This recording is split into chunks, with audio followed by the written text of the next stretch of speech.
as I was doing research for my How Old is Fry Futurama video, as well as my How Old is Bender from Futurama video, I realized like just how important time travel actually is to this storytelling.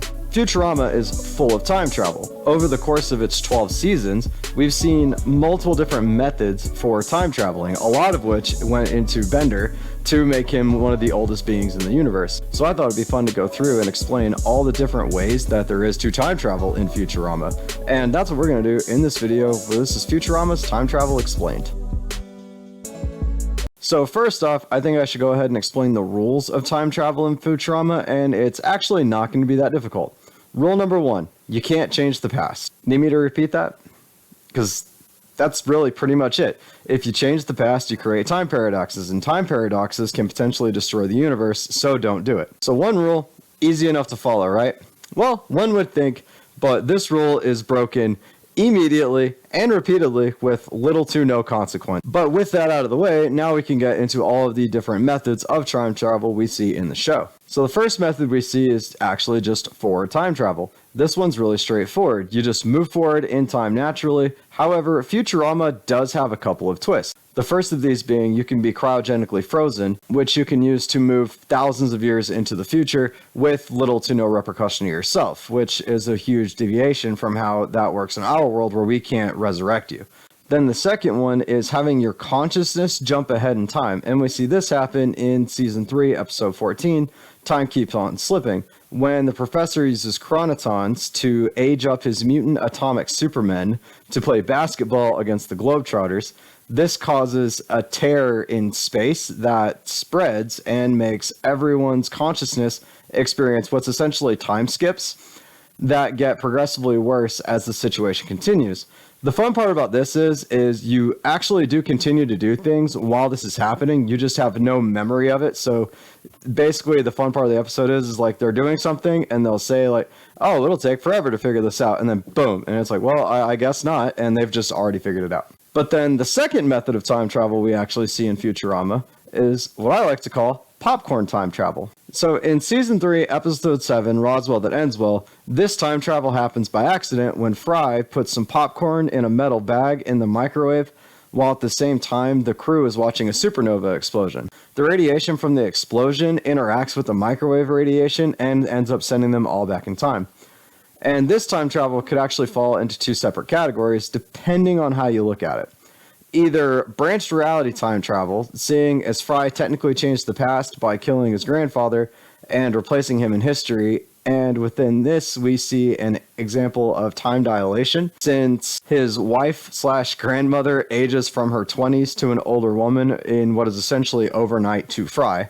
Or this could be an example of the time loop / this always happens time travel, basically saying that the events always happened with the time travel setting all of this in motion. Now, going off of future events, I think the second one is what the show needs to be correct, since if this doesn't happen, the whole universe dies to the brains, and we will get to them soon enough, but let me know what you guys think in the comments down below. The third method of time travel we see is actually the brain spawn time travel. So this is the one we know the least about. In Season 5, Episode 8, The Way of Fry, the brain spawn revealed to Fry that Nibbler was the one responsible for Fry becoming frozen in the first place, and they offered to send him back in time so he can stop Nibbler from freezing him. It's never explained exactly how they can do this, they just sort of can do it, and this does overall end up backfiring on them because Fry, instead of staying in the past and stopping Nibbler from freezing himself, just tells Nibbler what they needed to do 1,000 years in the future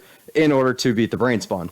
And because of that, this is an example of the branch reality time travel, since by sending Fry back, they changed the past, thus creating several possible futures, one of which we see when Nibbler does eventually upgrade Fry Scooty Puff Jr. to a Scooty Puff Sr. and enabling him to kill the brains.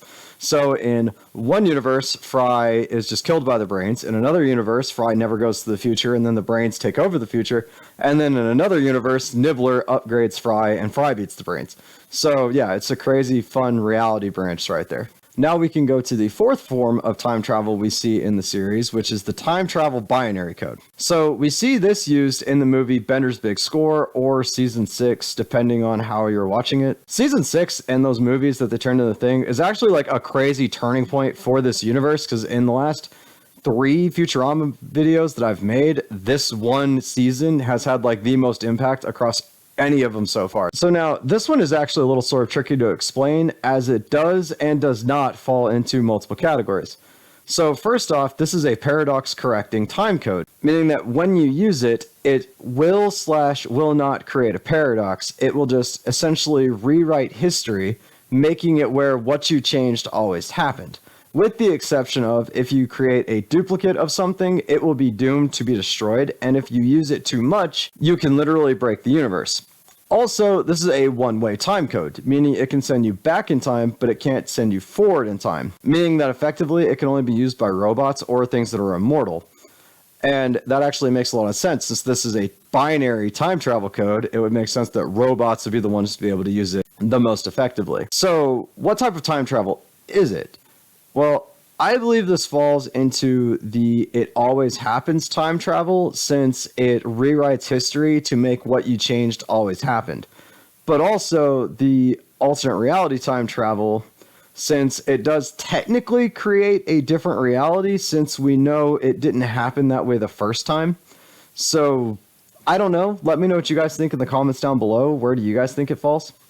But we're going to go ahead and move into the 5th form of time travel, which is the forward/backwards time machine. So this is a time machine that the professor creates in season 7, episode 7. So how it works originally is you get in and it takes you forwards through time, but it can only take you forwards. And through this adventure, they actually find out that by going all the way till the universe ends, that it will just actually restart and reset everything, and everything will happen exactly the same way, just a little lower in physical space. Now, in season 11, episode 16, I Know What You Did Last Xmas, we see that he added a reverse lever to the machine, and this time we see Zoidberg and Bender use it for an adventure. We also see when the professor uses it to go backwards past the Big Bang, that he doesn't end up in the floor, which doesn't actually make a whole lot of sense since they had to fall down the first time. So theoretically, by going back in time, the universe would have shifted up. And so the time machine should have been like inside the floor, maybe. I don't know. It's just a weird inconsistency. But anyway, so this is another example of branch realities, though they are within the same universe, since we see them both change the universe and change the past within the universe. It's kind of weird. Almost as weird as the 6th form of time travel, which is the head trip time travel and or the Farnsworth effect. So in season 8, episode 7, All the President's Heads, the gang find out that if you drink the water that the heads are preserved in, it will send you back in time to the period that the heads were from. And that the more of the water you drink, the longer you can stay in the past. So a small sip, you get a few minutes. If you drink a whole lot of it, you can get multiple days. And this is all possible because they used a crystalline opal to help preserve the heads, and it apparently has like temporal properties. And this is an example of branch reality time travel, since when they changed the past by Fry removing one of Paul Revere's lanterns and thus creating a future where Britain wins and owns America. So this is bringing them back into an alternate future. However, you are able to go back in time again and essentially stop yourself from changing the past, and thus you can correct that future. But I think that's more like it just brings you back into your original timeline that you were going, or your original reality. So it's a little bit weird, but I mean, it's Futurama, so. Then we get into the 7th way to time travel, which I like to call the dream time travel. So in season 10, episode 10, Game of Tones, Nibbler surprises us all by showing us his species has the ability to connect people's consciousness across space and time in dreams. He does this because Fry helps Digby find his ship that he lost when he brought Nibbler to Earth to freeze Fry over 1,000 years ago. So as a reward, Nibbler connects Fry and his mom in their dreams and essentially lets Fry say goodbye and have one last moment. And it actually helps to give his mom a lot of closure. So now this is actually an example of the unstuck mind time travel, since only Fry's mind goes back in time. He can't change anything. The person he's visiting doesn't even realize that he's traveling through time. Only he does. It's just, to them, a dream. But also, the weirdest part of that episode, minus the fact that Nibbler is able to do this, even though he never does this before, and it probably would have came in handy on multiple occasions throughout the series. Nibbler is part of one of the oldest species in the universe, like the brain spawn, so it just kind of makes sense that they would probably have some way to do this or a way to figure it out. But what they truly want us to believe is that they actually find the spaceship, right? And they want us to believe that that thing was never found and had not moved for over 1,000 years, even though New York was destroyed multiple times. And a good chunk of it was actually lost under the ground, and that's where all the mutants live. So, weirdly enough, in a show where you can connect someone's dreams across space and time, that is the most unbelievable thing. But now we're going to go ahead and get into the 8th and 9th ways of time traveling for Futurama, and we actually don't get to look at Futurama to get these methods. We actually have to look at The Simpsons.